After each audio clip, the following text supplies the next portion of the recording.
Hello friends, माइक्रोमैथ्स points में आप सभी का स्वागत है।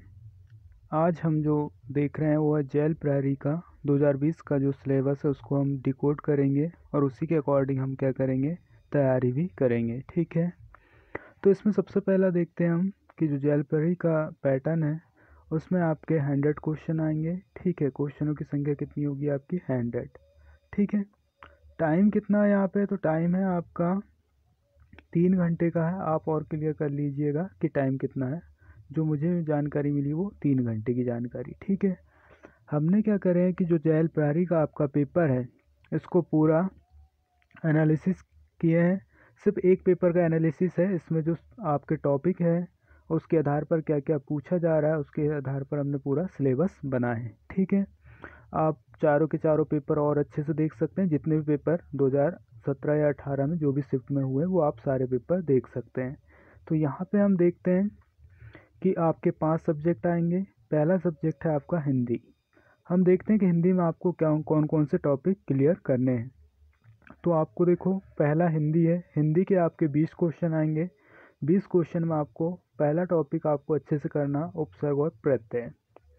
दूसरा टॉपिक करना आपको मुहावरा और लोकोक्तियाँ। वैसे मुहावरा आता है, आप मुहावरा का टॉपिक देखना चाहते हो तो आप माइक्रोमैथ्स पॉइंट सर्च करके आप मुहावरे का पूरा कंप्लीट वीडियो देख सकते हैं। ठीक है, अगला है आपका संधि और समास।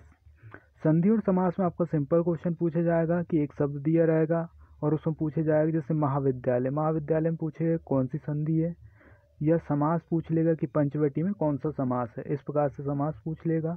पर्यायवाची, पर्यायवाची और विलोम शब्द, यहाँ से भी क्वेश्चन आ रहे हैं आपके, तो ये भी बहुत अच्छे से करना है आपको, पर्यायवाची और विलोम। अगला है एकार्थी और अनेकार्थी शब्द, मतलब अनेक शब्दों के लिए एक शब्द लिखना और एक शब्द के लिए अनेक शब्द लिखना। तो इस प्रकार के क्वेश्चन भी आपके पूछे जा रहे हैं। रस और अलंकार से आपके लगातार क्वेश्चन आ रहे हैं। स्थायी भाव और संचारी भाव से आपके क्वेश्चन आ रहे हैं। तो ये मोस्ट इंपॉर्टेंट टॉपिक है। इन टॉपिकों को आपको बहुत अच्छे से करना है। तो आपको ध्यान रखना इन सारी टॉपिकों को। हिंदी में आपको 20 में से 20 नंबर लेके आने हैं, है ना। आप बहुत अच्छे से यहाँ पे नंबर लेके आ सकते हैं। चलो अगला देखते हैं कि अगला सब्जेक्ट कौन सा आपका इंग्लिश। इंग्लिश में देखो, आप 3-4 पेपर को और एनालिसिस करोगे तो और कुछ टॉपिक आपको मिलेंगे। मैंने सिर्फ एक टॉपिक एनालिसिस किया हूँ, इसलिए सिर्फ इसमें मुझे जो जो सब्जेक्ट मतलब इम्पॉर्टेंट टॉपिक हैं वो मैंने यहाँ पे मेंशन कर दी है। तो पहला टॉपिक है यहाँ पे आर्टिकल। आर्टिकल में आपको बहुत अच्छे से आना चाहिए। फिर टेंस और मॉडल। मॉडल और आर्टिकल से आपको सीधे क्वेश्चन आएंगे। टेंस में आपको जो क्वेश्चन आएंगे वो आएंगे करेक्ट सेंटेंस के लिए आएंगे। किसके लिए आएंगे? करेक्ट सेंटेंस के लिए।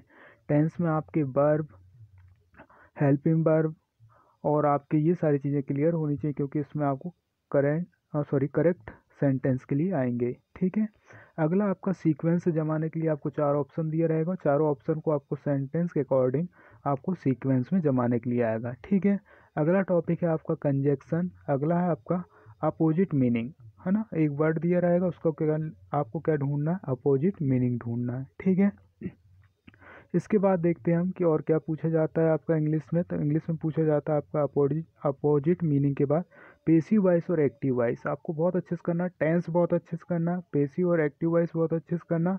फिर आपका डिटर्मिनर पूछा जाता है, डिटर्मिनर भी आपको बहुत अच्छे से करना। वर्ब और एडवर्ब करना आपको, वर्ब और एडवर्ब बहुत अच्छे से करना आपको, है ना। इसके बाद आपको और क्या देखना, आपको हेल्पिंग वर्ब और करेक्ट सेंटेंस करने का बहुत अच्छे से करना, क्योंकि इनसे आपके क्वेश्चन लगातार आ रहे हैं और ये इंपॉर्टेंट टॉपिक है। ठीक है, अगला सब्जेक्ट देखते हैं हम। अगला सब्जेक्ट क्या है आपका? तो अगला सब्जेक्ट आपका मैथ्स, गणित। ठीक है, तो अगला सब्जेक्ट क्या है आपका? गणित है। गणित से देखते हैं हम कि कौन कौन से टॉपिक बहुत इंपॉर्टेंट है। एक तो आपका संख्या पद्धति। संख्या पद्धति बहुत इंपॉर्टेंट है आपके लिए। आपको इसमें क्या क्या देखना, तो आपको इसमें देखना इकाई के अंक निकालने के लिए और बहुत सारी सब्जेक्ट, मतलब जो भी आपकी संख्या पद्धति में यूनिट अंक हो गया, इन सारे से रिलेटेड आपके क्वेश्चन बनेंगे। ठीक है, संख्या पद्धति में और क्या देखना आपको कि जो भी क्वेश्चन है इससे रिलेटेड, ठीक है, वो क्वेश्चन आपको सारे देखना। अगला है आपका टॉपिक वर्गमूल और घनमूल। वर्गमूल और घनमूल से आपको बिल्कुल निकालते बनना चाहिए। ठीक है, इसके बाद आपका सरलीकरण है, अनुपात समानुपात है, वर्ग समीकरण है, रेखिक समीकरण है, क्षेत्रमिति, चाल और दूरी, प्रतिशत, पानी और टंकी और रेलगाड़ी। ठीक है, इसके अलावा और क्या करना आपको, रेलगाड़ी के अलावा करना आपको लाभ हानि, ठीक है, समय और कार्य। इसके अलावा देखो ये तो इम्पोर्टेंट टॉपिक हो गए, और आप एक्स्ट्रा टॉपिक भी कर सकते हो, ठीक है। और एक्स्ट्रा टॉपिक करने के लिए आपको क्या करना पड़ेगा, पुराने पेपरों को और देखना पड़ेगा अच्छे से, ठीक है। आगे चलते हैं हम। अगला टॉपिक क्या है आपका, अगला आपका साइंस। साइंस में देखो कौन कौन से आपके इम्पोर्टेंट टॉपिक है वो मैं बता देता हूँ। तो यहाँ पे पहला इम्पोर्टेंट टॉपिक है आपका समय, कार्य, ऊर्जा और बल। यहाँ से लगातार क्वेश्चन पूछेंगे आपके समय, कार्य, ऊर्जा, बल से, परमाणु, अणु, ठीक है। इसके बाद रासायनिक समीकरण आपको देखना है, रासायनिक सूत्र आपको देखना है, प्रकाश की में आपको पूरा देखना है, परावर्तन, अपवर्तन, लेंस, है ना, दूर दृष्टि दोष, निकट दृष्टि दोष, आपको ये सारे पढ़ना प्रकाश की में, ठीक है। रंगों का बनना, रंगों का प्राथमिक रंग, द्वितीयक रंग, ये सारी चीज़ें आपको देखना है। पादपों एवं जंतुओं का वर्गीकरण बहुत अच्छे से देखना है आपको, है ना। मोनेरा, प्रोटेस्टा, जो भी वर्ग में डिवाइड किए गए इन सारे को आपको बहुत अच्छे से करना है। कोशिका, कोशिका का आपका पूरा इंपॉर्टेंट देखना है कि कोशिका की खोज किसने की, कोशिका का विभाजन किसने खोजा, उत्तक क्या होते हैं, उत्तक के प्रकार, ये सारी चीज़ें आपको बहुत अच्छे से करना है। इसके बाद हम आगे का टॉपिक देखते हैं साइंस में। तो अगला टॉपिक क्या है आपका साइंस में, आगे का टॉपिक है आपका भौतिक परिवर्तन और रासायनिक परिवर्तन से क्वेश्चन आते हैं आपके। तो भौतिक परिवर्तन, रासायनिक परिवर्तन बहुत अच्छे से आपको करना, मिश्रण आपको अच्छे से करना, पदार्थ अच्छे से करना आप लोगों को, ठीक है। इसके अलावा देखते हैं हम कि और कौन कौन से यहाँ पे पूछे जाते हैं टॉपिक। तो अनुवांशिकी एक अच्छा टॉपिक है आपका, रोग मतलब संक्रमण, स्वास्थ्य आपको देख लेना है यहाँ पे, स्वास्थ्य और विटामिन आपको देख लेना है।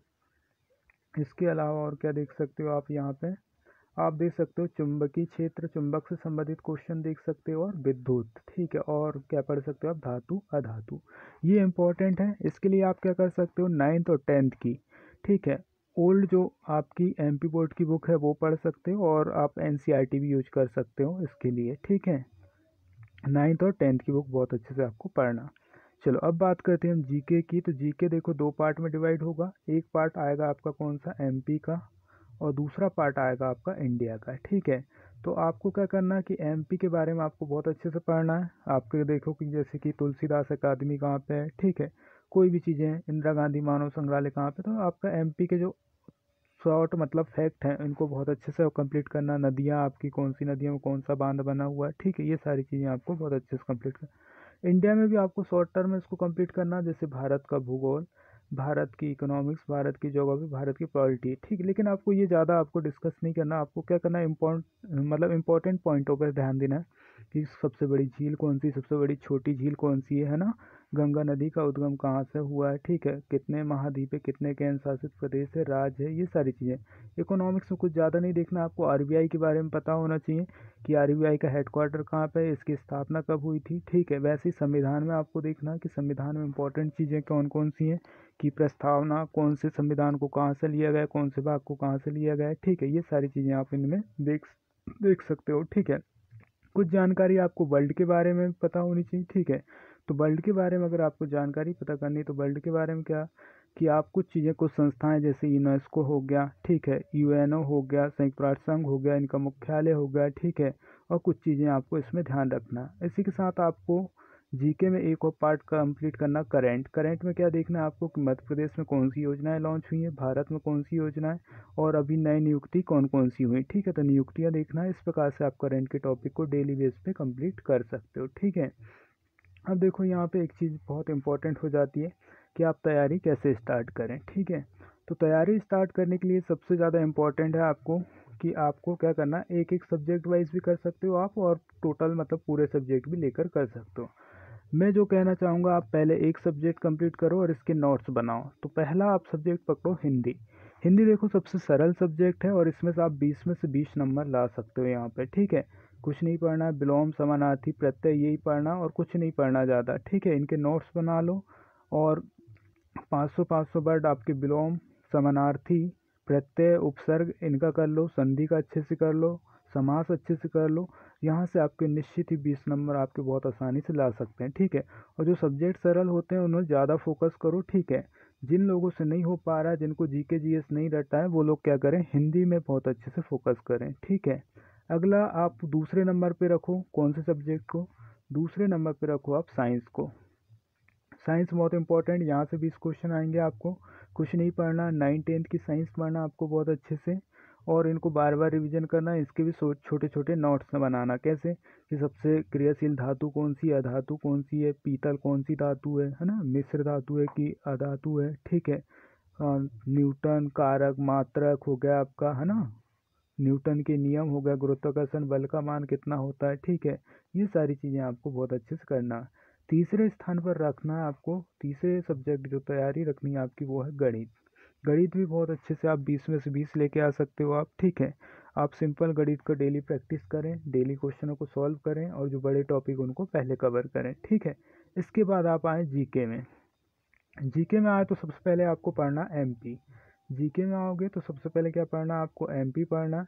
एमपी पढ़ने के बाद क्या करना है, इंडिया की कुछ बेसिक जानकारी लेना आपको, ठीक है। और इसके बाद सबसे ज़्यादा फोकस करना आपको करंट में, क्योंकि जीके जो आएगा आपका वो आएगा आपका करंट का आएगा, और करंट में आपको क्या करना है, ज़्यादा से ज़्यादा फोकस करना है। इस प्रकार से आप बहुत अच्छी तैयारी करके आप क्या कर सकते हो, 75 से 70+ ला सकते हो नंबर, ठीक है।